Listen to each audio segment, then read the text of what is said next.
11:58 p.m. Rain poured from the sky like it was trying to erase the world. Mira stood under the dim, flickering light of the last platform at Brookvale Station. Her phone buzzed with a dead battery warning, and the app said the final train had already left 5 minutes ago. She had missed it. She was alone. The silence was unnatural. No footsteps, no announcements, just the distant rumble of thunder and the occasional hiss of rain hitting metal. Mira turned to leave the station, considering calling an overpriced rideshare, until she heard a noise behind her. Hiss! A bus? She turned. There it was.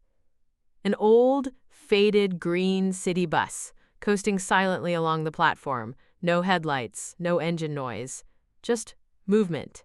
It stopped in front of her with a mechanical groan, and the doors creaked open slowly. But there was no driver. Mira blinked in disbelief. No route number, no passengers. The interior was dimly lit by flickering ceiling bulbs, like they were struggling to stay alive. She should have turned around. She should have walked away. But instead, she stepped in. Maybe it was the rain. Maybe it was the strange warmth coming from the bus's interior. Or maybe it was the voice in her head, faint and echoing, that whispered, "Get in, Mira. You're meant to be here." The doors closed behind her with a thud that sounded too final. She flinched, looking around. The bus floor was damp, as if it had rained inside. The windows were fogged, but outside she could barely make out shapes. Streets she didn't recognize, signs in a language she didn't speak. And then it started to move. No sound, no driver. The wheel turned on its own, like guided by unseen hands. Mira sat in the third row, clutching her bag tight. The only sound now was the soft hum of the overhead lights and the low creak of the chassis swaying from side to side. She tried to speak, to ask who's there, but her voice caught in her throat. Then the bus stopped again. No announcement, no bell. Just that same metallic hiss. The doors opened, and a woman got on. Wearing a red raincoat, dripping wet, even though it hadn't rained inside. She moved slowly down the aisle, and as she passed Mira, she turned her head. But the face, it wasn't right. Her face was twisted completely backwards, and she was smiling. Mira's heart pounded as the woman in the red raincoat shuffled past her. The sound of wet shoes on rubber flooring echoed louder than it should have, every step like a countdown. The woman sat directly across from her. Her head still twisted backwards, chin resting on the nape of her neck. Yet her eyes, those eyes, locked onto Mira's like magnets, wide and full of something ancient, something that knew too much. Mira couldn't speak. Her throat felt locked, jaw frozen. The woman tilted her head, her backward head, and whispered in a dry, cracked voice. "You said you'd never come back on this route, Mira. But here you are." Mira stumbled out of her seat and pressed her hands to the fogged-up window. She wiped it, but outside, the world was gone. No roads, no buildings. Just a gray void, shifting fog pulsating with shadows, shadows that moved like they were trying to form faces. Some almost did. Then the bus lurched forward again. No engine sound, no acceleration, just movement, like a film skipping frames. Mira turned to look at the front of the bus. The driver's seat was still empty. But now there was a rearview mirror, and in it, she saw something horrifying. Not her reflection. Someone else. A boy, pale, thin, holding a broken toy bus. He stared at her through the glass, mouthing her name. Mira. She spun around. He was inside the bus now, standing near the back. No one had seen him get on. He walked slowly down the aisle, avoiding eye contact, his toy dragging behind him with a soft plastic rattle. He stopped near her and looked up. His eyes were milky, like he'd been underwater for years. "You left us. You promised you wouldn't," he whispered. She backed away. "I don't know you." But she did. The moment he spoke, the memories clawed at her. This boy, she'd seen him before, long ago, on a night just like this one. A dare, a game, a bus stop they weren't supposed to be near. Another passenger got on. Then another. One was missing half a face, one had no mouth, one's hands were tied behind their back with hospital bracelets. But they all knew her. They all spoke her name. Mira! Mira! You forgot us! You tried to erase us! She screamed and pulled the emergency cord. Nothing happened. The bus didn't stop. Instead, the lights flickered and the windows turned black. Now the only thing she could see was her reflection, but even that was wrong. Her face was smiling, but she wasn't. The bus slowed, screeching on metal wheels that shouldn't have made any noise. Mira staggered forward, grabbing the cold steel bar for balance. When the doors opened, the fog outside shifted into something more solid. A house. Her house. No, not her current apartment in the city. This was her childhood home, rotting like it had been abandoned for centuries. Its windows were black holes, curtains shredded like torn flesh. Dead vines coiled around the porch railings, and the front door hung loose, swinging slightly with the breeze. But there was no breeze. There was no wind at all. Only the sound of the bus engine, except it didn't have one. Time to remember, Mira, the boy whispered, clutching his broken toy bus so tight that cracks split its plastic surface. His voice didn't sound like a child's anymore. It was layered, dozens of voices, all speaking at once. The woman in the red raincoat stood up. Without turning her head the right way, she pointed to the house. Her finger was trembling, but her smile was too wide. Go in, we're waiting. Mira shook her head. I'm not going in there, that's not real. But the bus lights flickered, and suddenly she was outside. She didn't even remember standing up. Her shoes sank slightly into the ground, and that's when she saw it. The ground wasn't dirt. It wasn't grass. It was photographs. Thousands of torn photographs, all showing her face. Some were of her as a child, smiling innocently. Others were wrong. In some, her mouth was sewn shut.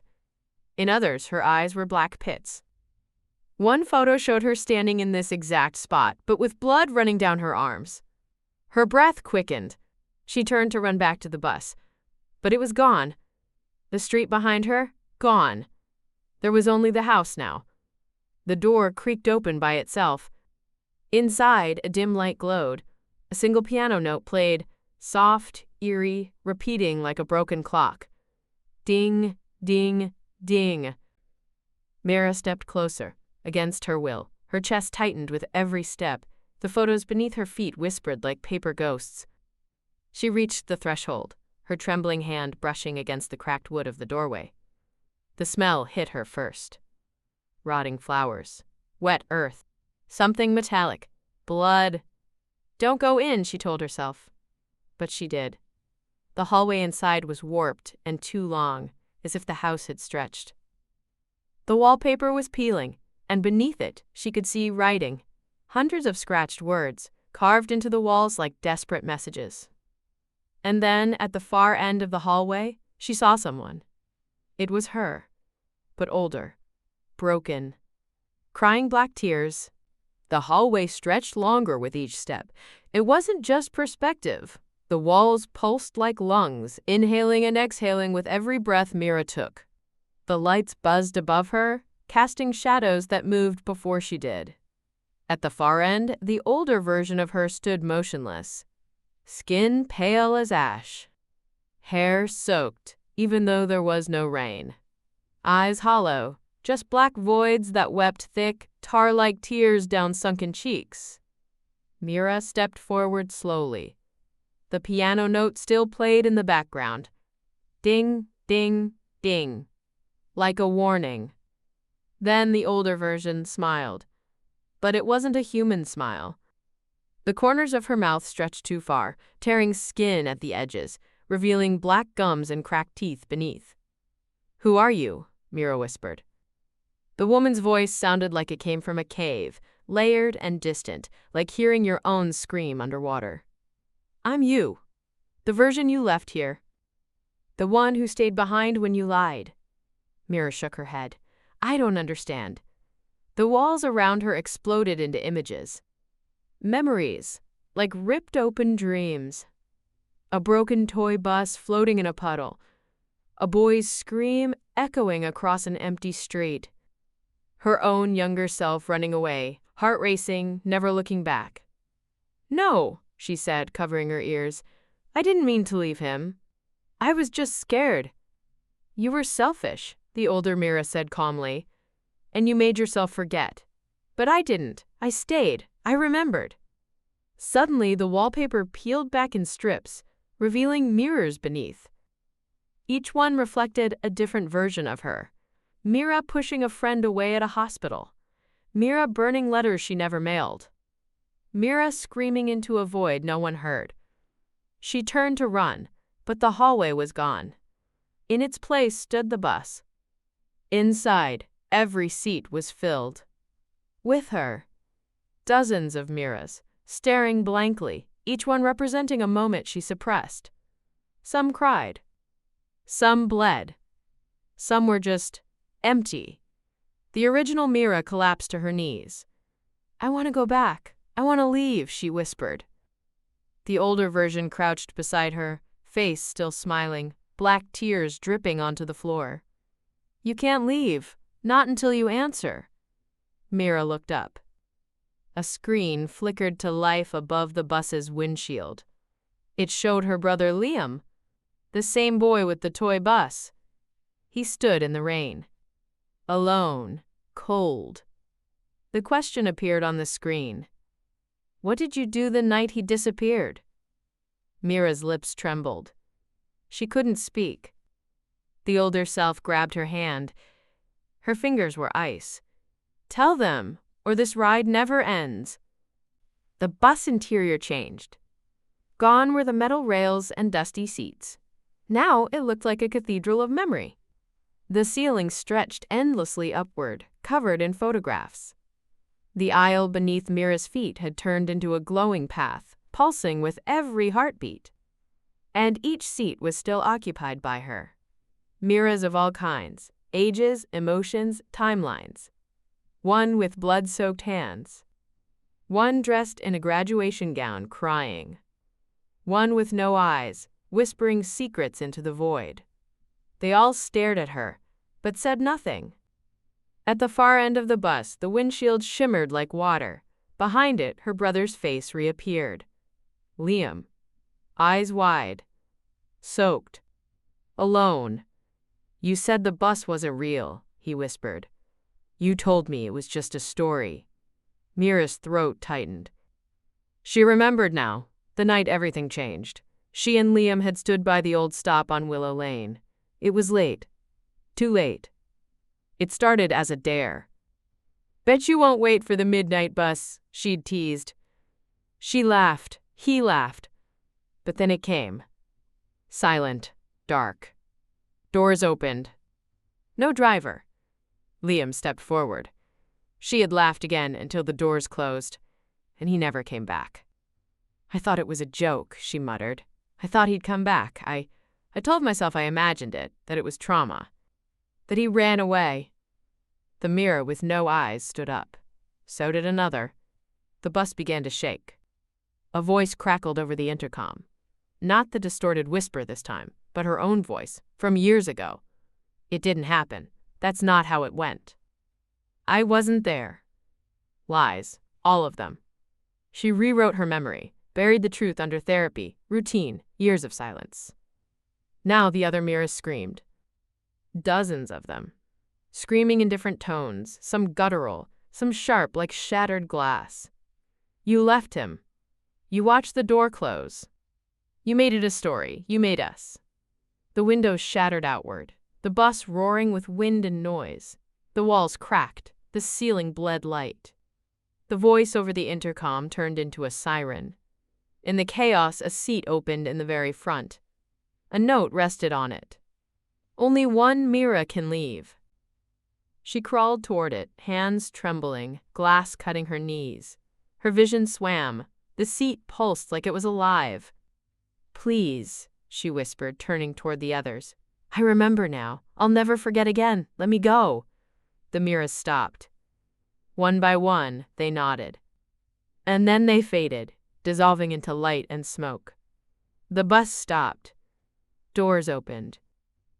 Outside was a tunnel, glowing red, carved like the inside of a throat. It stretched into blackness and beyond. "Final destination, admission," said a calm, robotic voice overhead. Mira looked back one last time. The bus was empty now, except for the mirror above the driver's seat. And in it, her real reflection. Mira stepped into the tunnel. The walls pulsed softly around her, not of concrete or stone, but of flesh. Veins like glowing roots traced across the surface, and her footsteps echoed like heartbeats. Not hers, but something older, deeper. The deeper she walked, the lighter she felt, as if guilt itself was peeling off in layers. Memories returned, but this time they didn't attack her.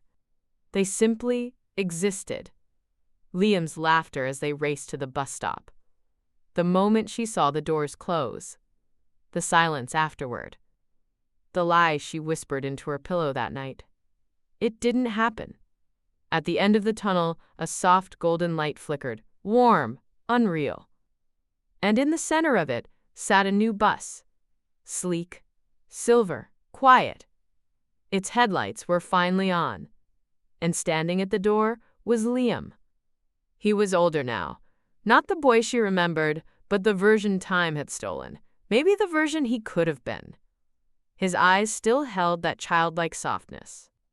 But his voice was calm, steady. "You remembered," he said. Mira swallowed hard. "I buried it. I was too afraid." He nodded. "Fear doesn't end the journey. Denial does." She stepped closer. The doors opened with a gentle hiss, not like before. This sound felt like permission. Inside, there was only one seat. At the very front. The driver's seat. "I don't understand," she said. Liam smiled. "You've ridden long enough. Now you take the wheel." She paused. "Where do I go?" "Wherever you're ready to go. But this time, with your eyes open." She looked around. The old versions of herself, the screaming ones, the blind ones, the broken ones, they were gone. In their place, just silence. She climbed aboard. Sat down. The controls responded to her touch, even though she didn't understand them. The tunnel began to collapse behind her, not violently, but like a chapter closing. She looked in the rearview mirror. Her face was whole. Her eyes were hers. No blood, no distortions, just Mira, tired but alive. The headlights cut through the dark as the bus began to move. And for the first time, the wheels made noise, a soft hum, like a heartbeat returning. She didn't know where she was going. But this time, she wasn't running from anything. She was finally driving forward, and the road was hers again.